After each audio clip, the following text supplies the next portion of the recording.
अभी अगर आप ग्लोबल फाइनेंशियल लैंडस्केप को देखो तो हर तरफ काफी रेड दिखाई दे रहा है। बॉन्ड यील्ड्स लगातार ऊपर जा रहे हैं और इंटरनेशनल मार्केट्स बेहद ओवरबॉट जोन में बैठे हुए हैं। इसी वजह से बहुत सारे इन्वेस्टर्स डरे हुए हैं।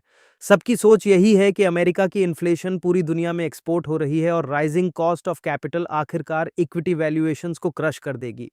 इसी डर के कारण लोग लगातार फेड रेट कट्स का इंतजार कर रहे हैं, क्योंकि उन्हें लगता है कि सिर्फ लूज मॉनेटरी पॉलिसी ही ग्लोबल रैली को बचा सकती है। लेकिन मार्केट वेटरन सुशील केडिया इस सिचुएशन को बिल्कुल अलग तरीके से देखते हैं। उनके अनुसार राइजिंग इंटरेस्ट रेट्स अब टेम्पररी नहीं बल्कि न्यू नॉर्मल हैं, जिन्हें एक्सेप्ट करना पड़ेगा।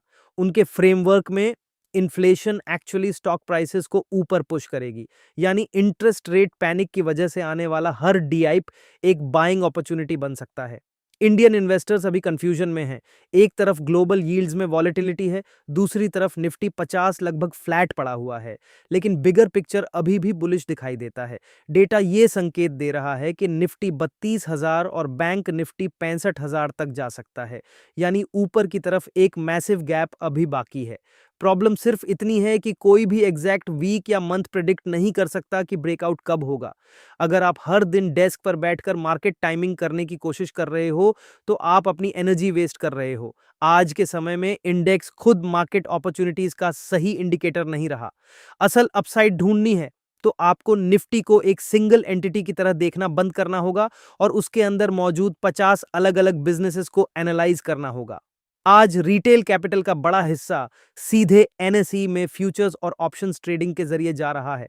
लोग पूरे इंडेक्स को ट्रेड करने की कोशिश कर रहे हैं, लेकिन यही स्ट्रेटेजी ट्रेडर्स को लगातार नुकसान पहुंचा रही है। डेली नॉइज और एक्सट्रीम वॉलेटिलिटी की वजह से साइकोलॉजिकल बर्नआउट बढ़ रहा है। टाइट पोजीशंस बार बार स्टॉप आउट हो रही हैं प्रॉफिट बनने से पहले ही। इसका सिंपल ऑल्टरनेटिव है, निफ्टी को भूलो और इंडिविजुअल स्टॉक्स पर फोकस करो। जब निफ्टी 50 के इंडिविजुअल चार्ट सेटअप्स को एनालाइज किया गया तो सिर्फ 5 स्टॉक्स शॉर्ट करने लायक दिखे। बाकी 45 स्टॉक्स क्लियर बाय सिग्नल्स दे रहे थे। यही बुलिश एसिमेट्री सबसे बड़ा अपॉर्चुनिटी जोन है। लेकिन इन 45 अपॉर्चुनिटीज को दो कैटेगरीज में डिवाइड करना जरूरी है, आपकी होल्डिंग टाइमलाइन के हिसाब से। आज के मार्केट में सरवाइव करने के लिए बेंचमार्क पर बेट लगाने से ज्यादा जरूरी है सही सेक्टर और सही टाइम होराइजन चुनना। पहला रास्ता है पेशेंट इन्वेस्टर वाला प्ले। ये उन लोगों के लिए है जो 1 से 2 साल का वेल्थ क्रिएशन होराइजन रखते हैं।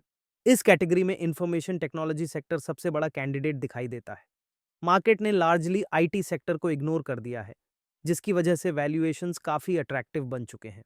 इन्फोसिस और टीसीएस जैसे हैवी वेट्स के चार्ट्स एक जैसी सिंक्रोनाइज पैटर्न्स बना रहे हैं। ये पैटर्न्स आने वाले समय में 70 से 80% अपसाइड पोटेंशियल का संकेत देते हैं। जस एफएमसीजी सेक्टर में भी बिल्कुल सिमिलर सेटअप दिखाई दे रहा है। उदाहरण के लिए हिंदुस्तान यूनिलीवर ने लगभग 7 साल तक कोई मीनिंगफुल रिटर्न्स नहीं दिए। स्टॉक लंबे समय तक साइडवेज रहा, लेकिन अब वही मल्टी ईयर कंसोलिडेशन ब्रेकआउट के करीब दिखाई दे रही है। इसी तरह आईटीसी जैसे स्टॉक्स, जिन्हें मार्केट ने पूरी तरह इग्नोर कर दिया था, अब स्ट्रॉन्ग बेसिस बना रहे हैं। संभावना है कि फ्यूचर में ये 500 रुपए के ऊपर और फिर 700 की तरफ बढ़ सकते हैं। कई लोग सोचते हैं कि लेगेसी कंपनीज नए कॉम्पिटिटर्स आने के बाद खत्म हो जाती हैं, लेकिन रियलिटी में एशियन पेंट्स जैसी कंपनीज सिर्फ अपने हिस्टोरिकल मीन पर वापस आती हैं, जिससे लॉन्ग टर्म एंट्री अपॉर्चुनिटीज बनती हैं। लेकिन इस स्ट्रैटेजी में एक स्ट्रिक्ट ट्रेड ऑफ है। अगर आप आईटी और एफएमसीजी वाला पाथ चुनते हो, तो आपको कैपिटल लंबे समय तक होल्ड करना पड़ेगा और डेली मार्केट स्टैग्नेशन को इग्नोर करना पड़ेगा। ये सेक्टर्स आपको डिफेंसिव शील्ड तो देते हैं, लेकिन फायदा तभी मिलेगा जब आपके अंदर एक्सट्रीम पेशेंस हो। अब दूसरा रास्ता है मोमेंटम प्ले। अगर आप फास्टर कैपिटल वेलोसिटी चाहते हो और एक्टिवली रिस्क मैनेज कर सकते हो, तो डिफेंस सेक्टर फिलहाल सबसे बड़ा अपॉर्चुनिटी जोन बन रहा है। एनालिसिस के अनुसार कई डिफेंस कंपनीज के चार्ट्स ऐसे पैटर्न्स दिखा रहे हैं जो रियलिस्टिकली डबल होने की क्षमता रखते हैं। इसी तरह पावर इक्विपमेंट सेक्टर में भी अग्रेसिव टर्नअराउंड्स दिखाई दे रहे हैं, लेकिन हॉट सेक्टर्स का सबसे बड़ा कैच यही होता है, ब्लाइंडली बाइंग काम नहीं करती। आपको केयरफुली स्टॉक्स को बाइज, होल्ड्स और सेल्स में अलग करना पड़ेगा। गार्डन रीच शिप बिल्डर्स और इंजीनियर्स और CG power and industrial solutions accumulation zone में दिखाई देते हैं, जबकि एमटीएआर जैसे मोमेंटम रनर्स में प्रॉफिट बुकिंग समझदारी हो सकती है। वहीं टाटा पावर का सेटअप कंपैरेटिवली वीक दिखाई देता है, इसलिए उसे अवॉइड करने की सलाह दी जा रही है। डिफेंस और पावर जैसे साइक्लिकल सेक्टर्स स्ट्रक्चरल चेंजेस की वजह से ऊपर जा रहे हैं। अगर आप इन्हें सिर्फ मिडिल ईस्ट जियोपॉलिटिकल हेडलाइंस देखकर ट्रेड करोगे तो चांसेस हैं कि मार्केट आपको ट्रैप कर देगा। मोमेंटम सेक्टर्स वेल्थ क्रिएशन का फास्टेस्ट रास्ता दे सकते हैं, लेकिन पैसिव इन्वेस्टर्स को सबसे ज्यादा पनिश भी यही सेक्टर्स करते हैं। ग्लोबल राइजिंग रेट्स अब परमानेंट रियलिटी बन चुके हैं। सिर्फ डर की वजह से कैश में बैठे रहना प्रैक्टिकली आपकी परचेसिंग पावर को खत्म करने जैसा है। अंत में पूरी स्ट्रैटेजी सिर्फ एक सवाल पर आकर टिकती है, आपका एक्चुअल टाइम होराइजन क्या है। अगर आप आराम से 1 से 2 साल होल्ड कर सकते हो तो आईटी और FMCG sectors value unlocking phase में दिखाई देते हैं।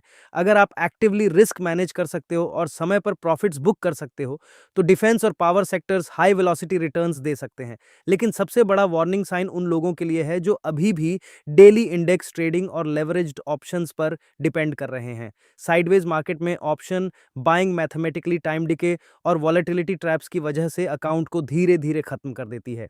आज के एनवायरनमेंट में रियल रिटर्न्स कैप्चर करने के लिए आपको जूम आउट करना पड़ेगा। बेंचमार्क के पीछे भागना बंद करो और उन इंडिविजुअल बिजनेसेस को खरीदना शुरू करो जो वास्तव में ग्रोथ जनरेट कर रहे हैं।